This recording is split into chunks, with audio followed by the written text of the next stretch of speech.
Hey guys, Yuri here. I wanted to just put together a quick video because last night I gave about a 45-minute, 50-minute talk on energizing nutrition at a bit of a mastermind group that we're creating in Toronto. So they brought me in as, you know, let's kind of kick off our first speaker series with talking about health and nutrition, considering it's kind of the beginning of the year. So I thought, yeah, I mean, I'm totally flattered, and I'd love to help out. And I want to share some of the insights that I shared with the attendees during this talk, because some of the stuff I really haven't talked about before, and I wanted to give you a couple pretty cool tips that came out of last night's talk. So obviously a lot of questions came through, and what it really came down to is I'm like, you know what guys, most people know what to eat, right? We know generally how to eat, what to eat, but the problem is that, you know, for whatever reasons, we don't have the strategies or the how-to put those into place. So I wanted to give you a couple tips to help you out that I shared with some of the other people last night. One of the cool strategies that I've come up with recently is kind of like a game to help you get more fruits and vegetables into your diet. And this is a really cool strategy, very simple thing that you can do. And it's a really, you know, the recommendation for fruits and vegetable intake on a daily basis is about 5 to 10 servings. Most North Americans only get about 1.5 based on recent statistics. So, you know, we're not really where we need to be. So you might be higher, you might be lower, I'm not too sure. But this is a really cool trick that you can use. So what you want to do is you want to get your computer. You could actually even just write this out, draw it out, however you want, whatever works. I use Microsoft Excel, so I'll just get an Excel spreadsheet. And what I do is in the first column, I'll write down all the days of the month, right? So like, you know, Monday, for instance, for the month of February, February 1st, 2nd, 3rd, 4th, all the way down to February 28th. So you have the first column with all the days.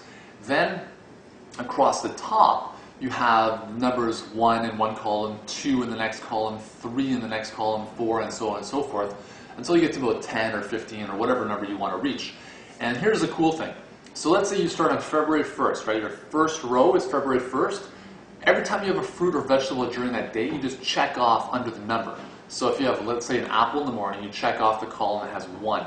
And then if you have another fruit or vegetable some other time, you check off the column under 2. So every time you have a fruit or vegetable, you check off that respective column. And what's really cool is that it's a really neat way to track your progress over time. So you can look back over the day and say, hey, you know what, I got in 8 fruits and vegetables today, that's amazing. Or I got 15, or I got 2, or whatever it is.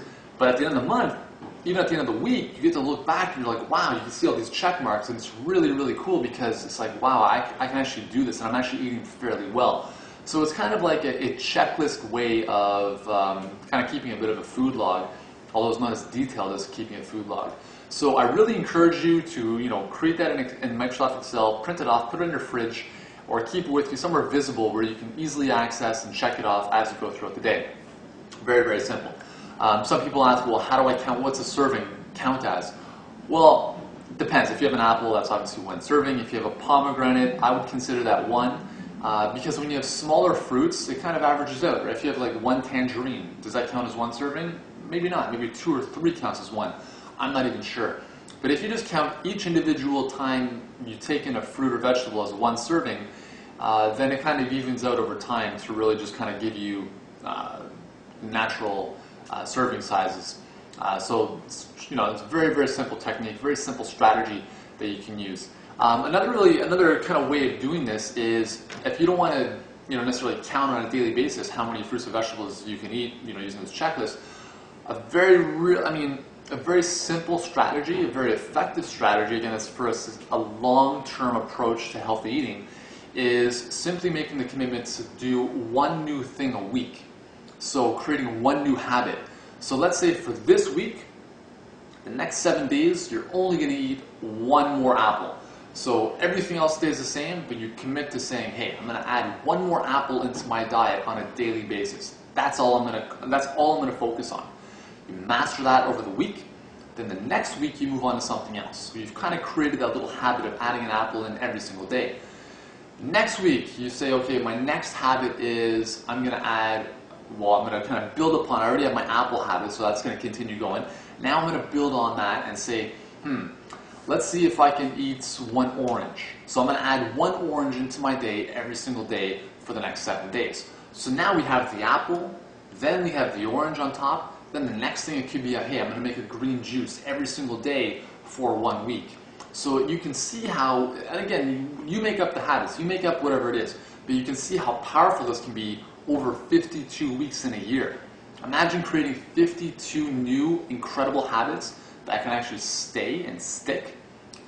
I mean, you know, a lot of us are looking for quick fixes, but really, if you can devote a year or even a couple months to developing these very simple and sustainable habits, think of where you could be in 5 years down the road or 10 years down the road. Think of how good you're going to feel and how good you're going to look. So those are two really simple strategies that I wanted to share with you because I found them to be very helpful for the people that were there last night. Yeah, so that's it. You know, I hope you have a great day, and I will speak to you shortly. Talk to you soon.